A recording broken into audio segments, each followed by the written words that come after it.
So about 1100 years before Jesus came on the scene, there was a woman. And she was struggling because she wanted to have a baby. And that was very, very important in her culture. Women needed to have children, and they felt very unloved and unappreciated by God if they didn't have children. And she prayed to God constantly to have a child. And then one day, she was in the temple praying, and then she went home and she became pregnant. About a year later, 9 months later, she had a baby. And she took this baby and said, I am going to offer this baby to God. And about 3 years later, she offered this baby to God by bringing him to the temple and leaving him with an old priest and his wicked sons. And we always hoped that he was raised by someone other than the old priest and his wicked sons, that there were women in the house somewhere that were raising this child properly. And you know who the child is, don't you? That's Samuel. And his mother was Hannah. And Hannah so desperately wanted a baby. And then after 3 years, gave him to the temple. And they said she would come every year and bring him a new cloak. And that's kind of what she did. She got them to look after the baby for her. But she was fulfilled and she was satisfied. I don't know how hard it was for her to leave Samuel in the temple, in the care of these people. And everybody knew the sons were terrible. The old priest was okay, but the sons were terrible. But Samuel was raised in the temple. And she said that he would be a Nazirite. And a Nazirite, there's a thing called a Nazirite vow. And the Nazirite vow, a lot of people would take them just for a short period of time. And what you would do in the Nazirite vow, there were 3 things you do, but the 2 main ones that everybody knows about is you didn't cut your hair and you didn't drink wine. Well, Samuel had a lifelong Nazirite vow, so he never cut his hair in his whole life, and he never drank wine. The other guy in the Bible who had a lifelong Nazirite vow was Samson, who broke all the rules of his Nazirite vow. But Samuel never did.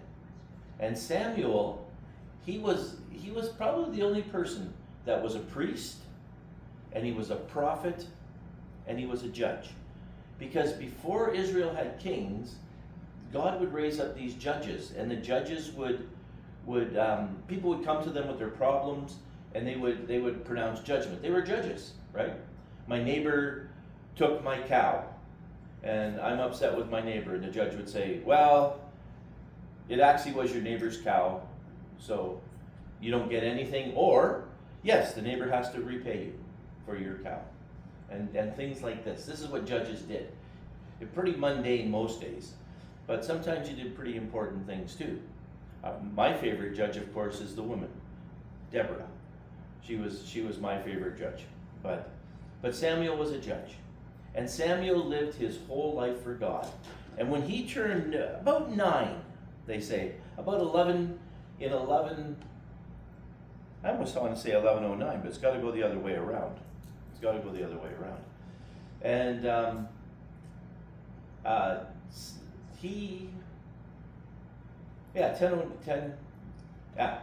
won't say then. When he was about 9, I better say it that way. When he was about 9, he was sleeping, and he heard God say, a voice, right? Come. And he went to Eli, and he said, what do you want? And Eli said, nothing. I don't want anything. Go back to bed. And then he heard the voice again. He went to Eli, and Eli said, what do you want? And he says, well, you called me. And he said, no, it wasn't me. Go back to bed. And then the 3rd time, Eli clued in, and he said, next time when you hear the voice, just say, here am I, Lord. What do you want from me? And so when he heard the voice, he said, here am I, Lord. And God said, well, you need to go to Eli and, pronounce his judgment on him. And he was scared. He's just a little kid. And he had to go to Eli and say, there's been sin in your house, and this can't keep going. And Eli accepted it. He didn't do anything, he just accepted it. And that was the beginning of Samuel the prophet, right? And it's a weird thing about him being a priest, because his dad was from Ephraim, and he went and lived in Ephraim afterwards. But Chronicles goes through a big long thing to prove that he was a Levite as well. And how they do it, I don't know. I don't know how they kind of play it, but most people just accept that he was a Levite and he could be a priest as well. So Samuel started working with Israel. And at one point, so when you get to chapter 4 of 1 Samuel, it says the Israelites are having trouble with the Philistines. And you remember that in the time of the judges, right? So the Philistines were what they called the sea peoples. And some people think Israel was too, but I don't think so. But the Philistines came over to Israel in about 1200. So about 100 years before all of this happens, the Philistines come in. And they set up 5 cities in Israel, right? Ekron and Gath and Ashkelon. Those are the 3 I remembered all the time. And they set up these cities, and they had 5 rulers over these cities, and they oppressed the Israelites whenever they could. Okay? And the Israelites were there. And don't forget, there were Amorites there at that time, which were native to Canaan, and there were Canaanites there at that time, and there were Amalekites, which were Amalek was the grandson of Esau, and his families were all in that land as well. So Israel wasn't just hanging around this land with the Philistines somewhere outside. Then you went further beyond, and you had Syria, and you had Babylon, and all of these places. Well, all of this is happening in and around Israel.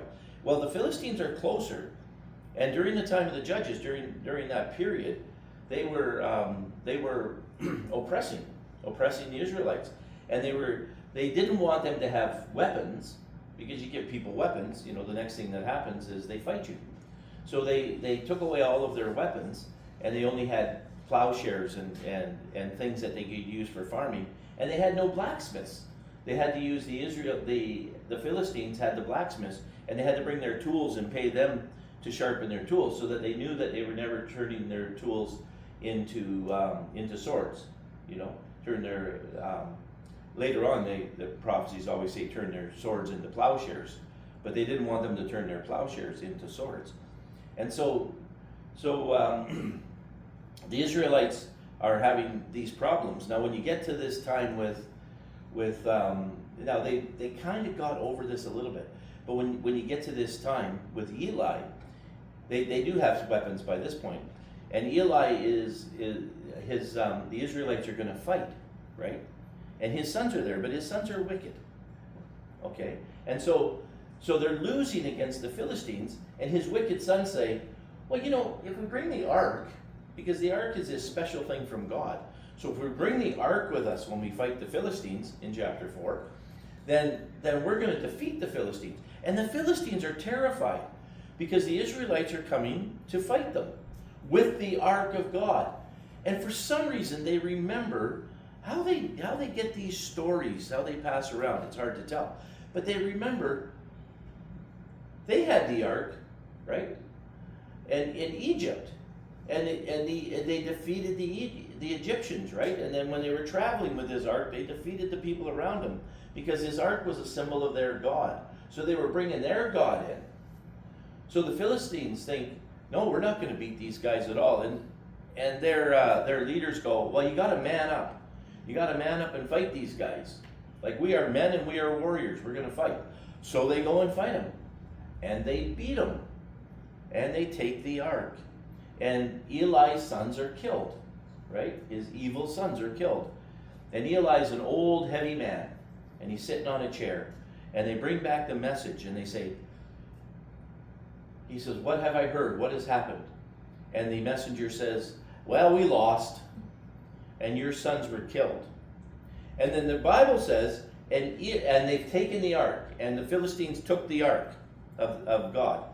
And then Eli, it says, and when Eli heard that they had taken the ark, he was so terrified and so hurt that he fell off his chair and broke his neck and died.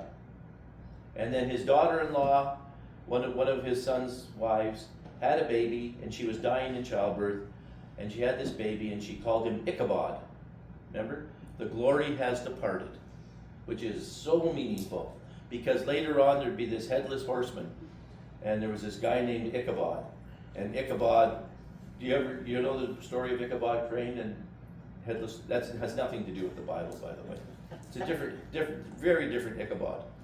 But this Ichabod is just a kid there. But Eli is now dead, right? And the Philistines have taken over. Well, years later, Samuel is now in charge. He's the guy. He's kind of taking Eli's place. And Samuel goes back and fights the Philistines again. And he defeats the Philistines completely. Oh, I forgot something. Let's go back a little bit. The Philistines take the ark. This is very important. The Philistines take the ark and they bring it to one of their cities. It was Ekron, Gath, and Ascalon is where they took it. And they take it to the first city, and people start getting sick. There's these rats, and people start getting tumors, right? And they're getting really sick, and stuff is going really bad. And so the guys, I think it's Ekron first. I'm going to say it goes Ekron, Gath, Ascalon. I might have the order wrong. But they go, oh, let's bring it to the other city. So they take the ark and they bring it to the next city and drop it off. And everybody in that city starts getting sick, and they start getting tumors. And they get, all these issues start happening. They're like, I can't keep this ark. So they try to bring it over to Ascalon. And Ascalon's like, we don't want your ark. Like, it's terrible, man. We don't want this thing. This is the ark of God, and it's making us all sick. So after 7 months of everybody having all these problems, they go, okay, we got to give this thing back. Like, what are we going to do? So they put it on a cart, and they bring it back. And when it comes back to Israel, the Israelites are really pleased. They're really pleased.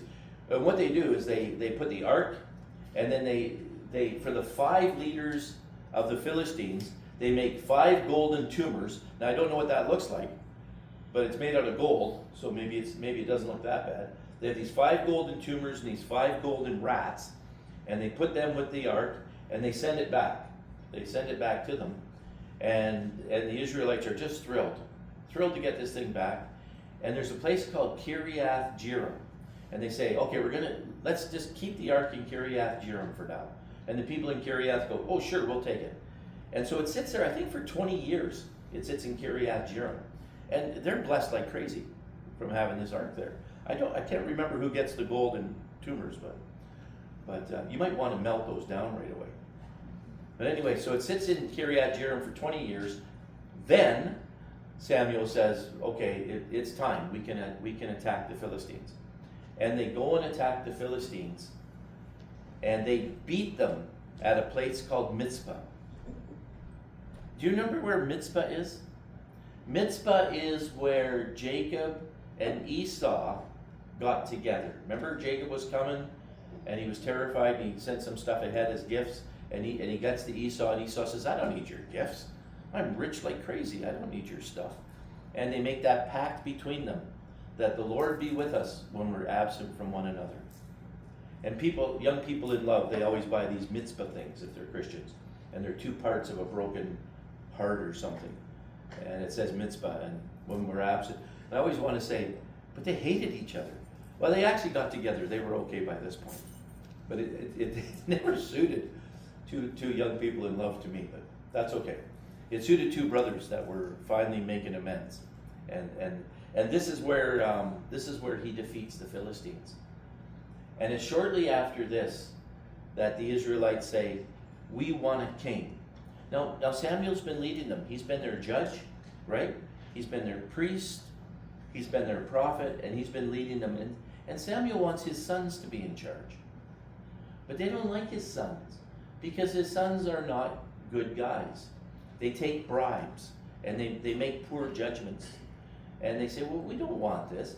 And it's the weirdest thing, because Samuel is such an incredible man of God, but his sons are like Eli's sons almost. They don't seem quite as evil as Eli's sons. Eli's sons, they did stuff like, when the Israelites offer offerings before God, and they do this constantly, right?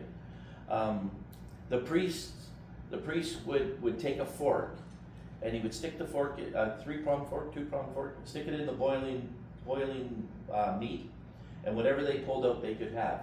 Well, Eli's sons would say to the guy, no, we're going to pick the raw meat, and we're going to choose what we want. And the people would say, well, please let us at least cook the fat off it, because this is an offering to God. Like, we can't be doing this. And they would go, no, we will beat you, because you're in there by yourself, and they've got their people around. They said, no, we'll beat you up if you don't give us what we want. And that was why it was so evil for them. But Samuel's sons, they were just taking bribes from people to give them bad judgments. Terrible thing to do, right? Terrible thing to do.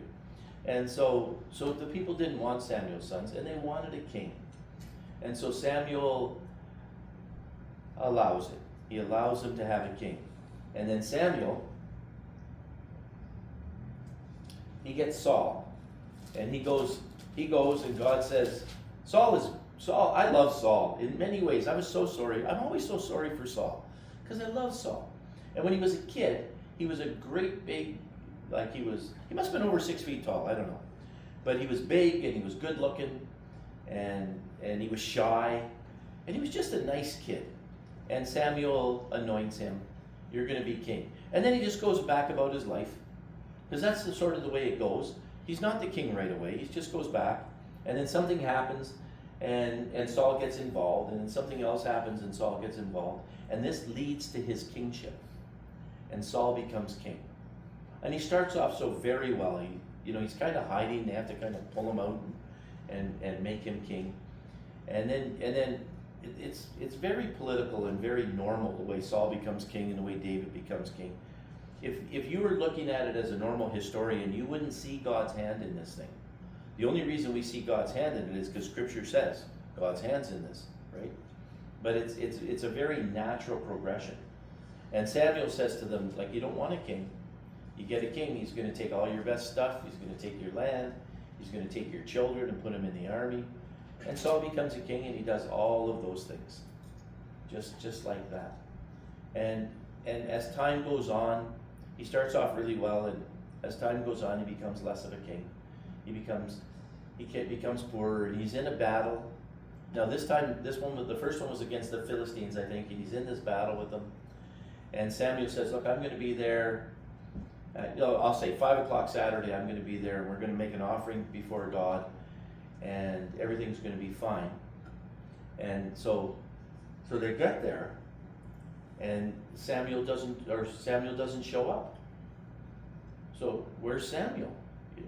And Saul is like, I don't know what to do. Samuel's not here. We got to make this offering.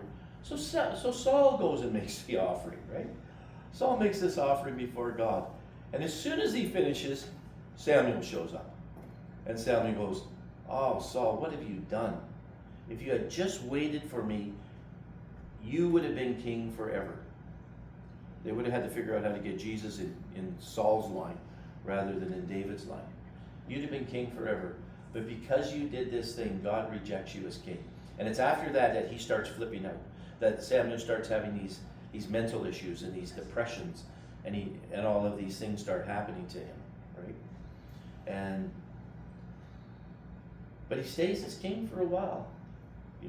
He's still king, and he's got all of these soldiers with him, and then he fights the Amalekites, and this is the one that finishes him off. So then Saul goes and fights the Amalekites, and he defeats the Amalekites. Now let me just get up here to where we are. Yeah, in chapter 15, he defeats the Amalekites, and he takes back with him. Now let me just find the place so I can read it to you.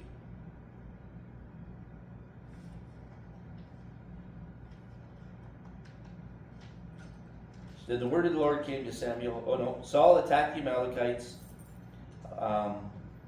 Chapter 15, verse 7. All the way from Havilah to Shur, to the east of Egypt. He took Agag, the king of the Amalekites. Remember the Amalekites? Amalek was the grandson of Esau. So these are Esau's descendants that the Israelites are fighting.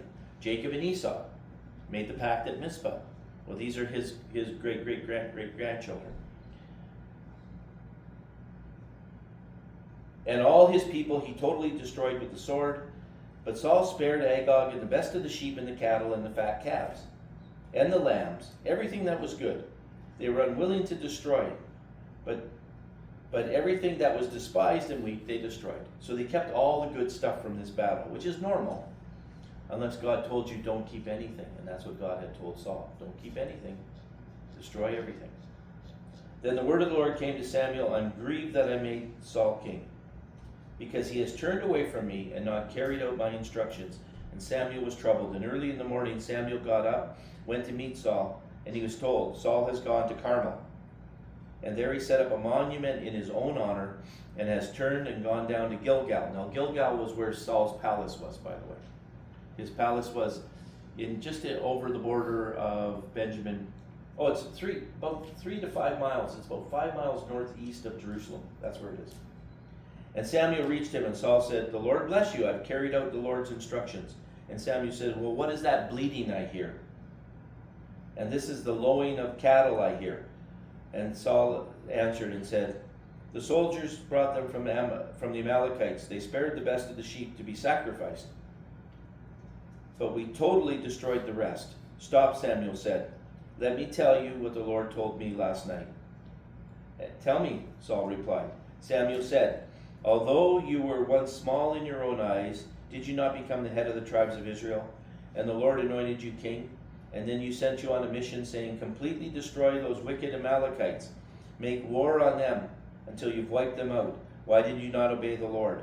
Why did you pounce on the plunder and do evil in his sight? But I did obey the Lord, Saul said. I went on a mission. The Lord assigned me. I destroyed the Amalekites. I brought back Agag, their king. The soldiers took the sheep and the cattle from plunder, the best of what was devoted to God.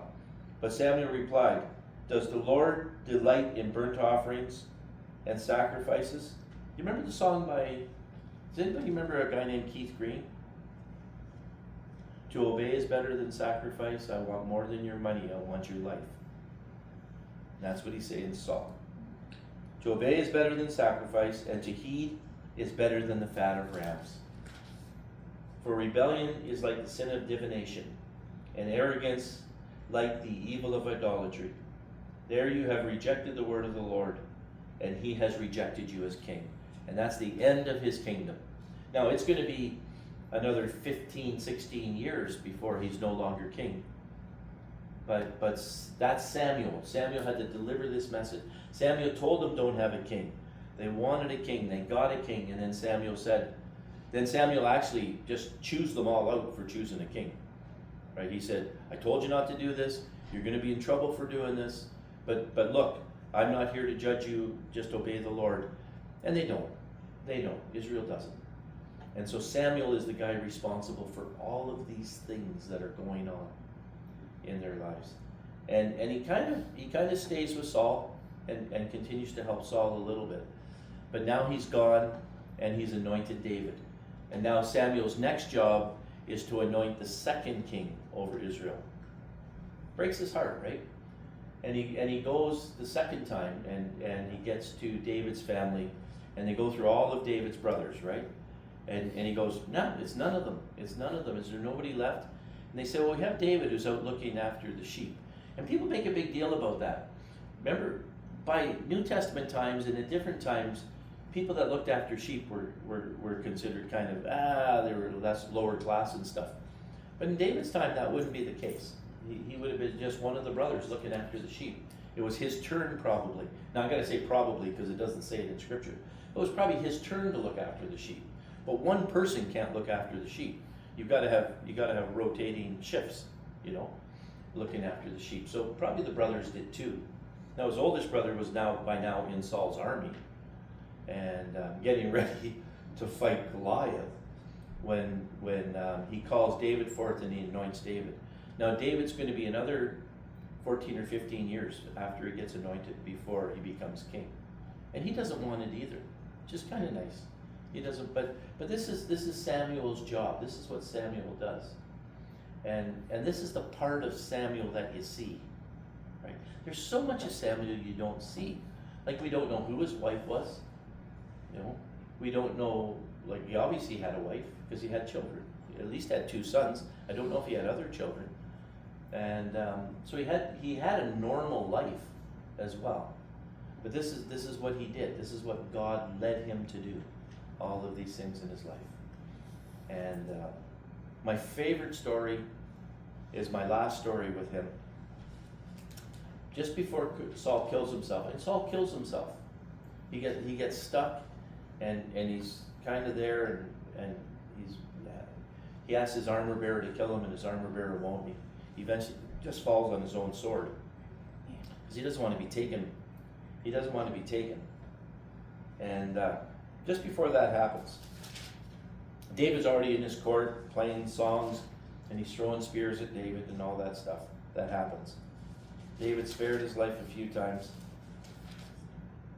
And I just got to find, it was chapter 28, Saul with the witch at Endor. In those days the Philistines gathered forces again to fight them, and Achish said to David, "You must understand that you and your men will accompany me." So David has kind of fled from Saul, and he's living with one of the Philistines named Achish. Achish has given him a whole town for his men and their wives and all those people. You ever wonder when he's running away from Saul, how in the world does he run away with 600 men and all their wives and families and not get seen? Like, you'd think that would be obvious, right? But anyway. So Saul is going after him.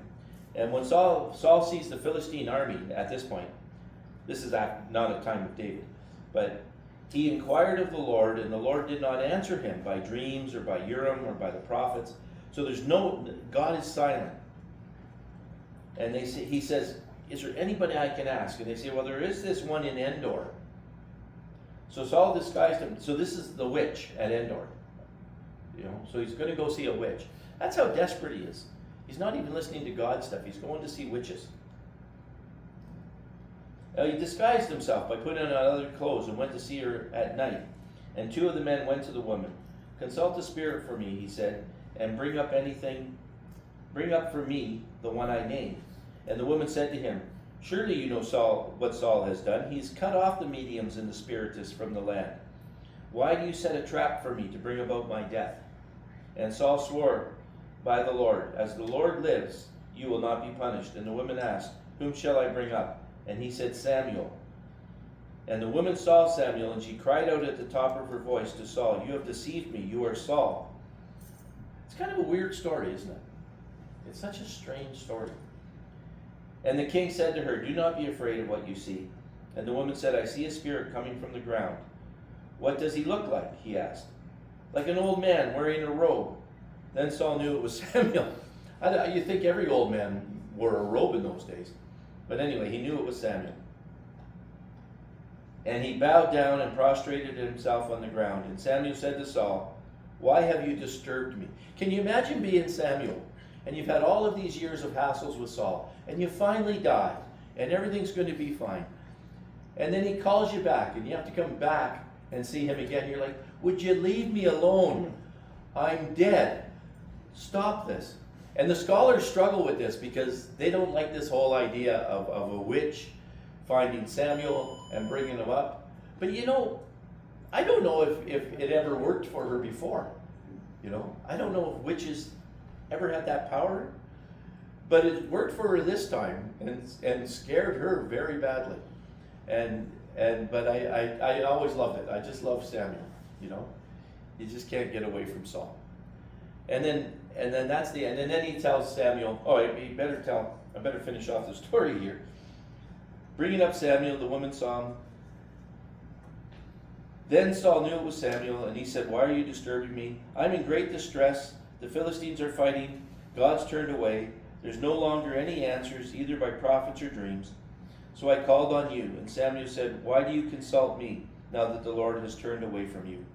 The Lord has done what he predicted through me. The Lord has torn the kingdom out of your hands, and it will be given to your neighbor David, because you did not obey the Lord and carry out his fierce wrath against the Amalekites. The Lord has done this to you today." Kind of makes you a little nervous when God asks you to do stuff that you want to kind of do what he asks. You don't want to fudge on the stuff of God. Yeah.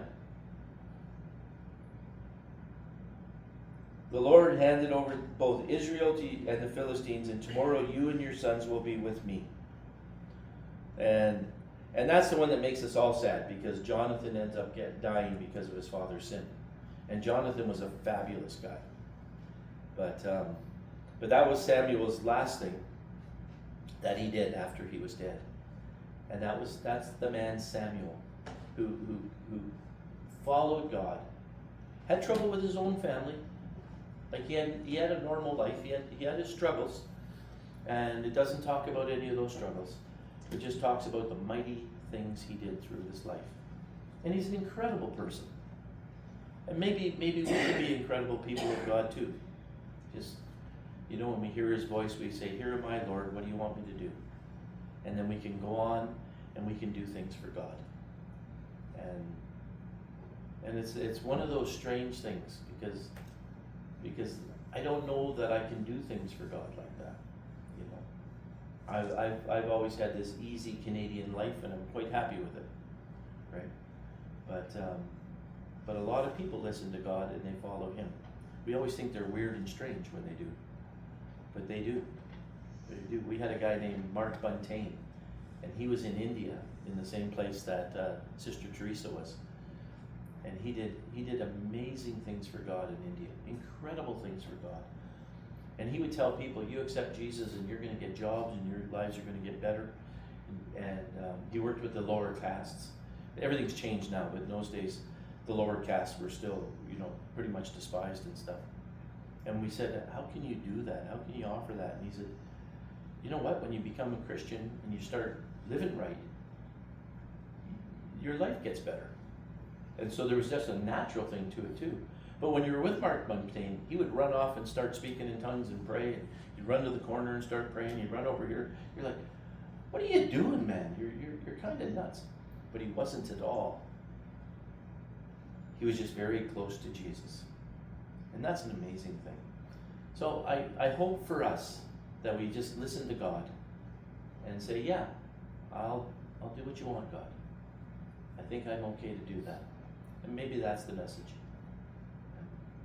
I wanted to be a missionary for a long time, and God didn't allow it. I'm really glad he didn't. It's a rough life. I don't know why I wanted it. And I've been very happy with this cushy life that God has given me. But let's just do what God wants, and let him take us where we want. And know that his people had normal lives too. And they had trouble with their kids. And they had trouble in their lives. But they served God, and God did amazing things through them. Who's playing for us at the end of this one? Now, are you?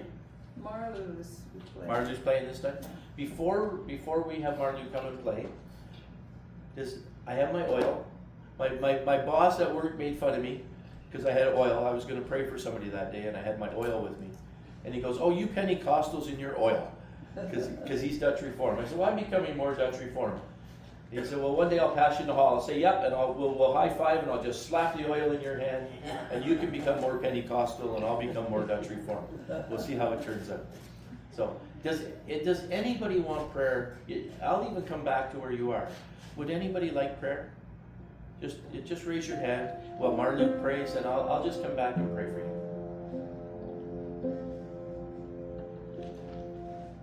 Thanks, everybody. Enjoy Sunday. And we have a thing for Jean right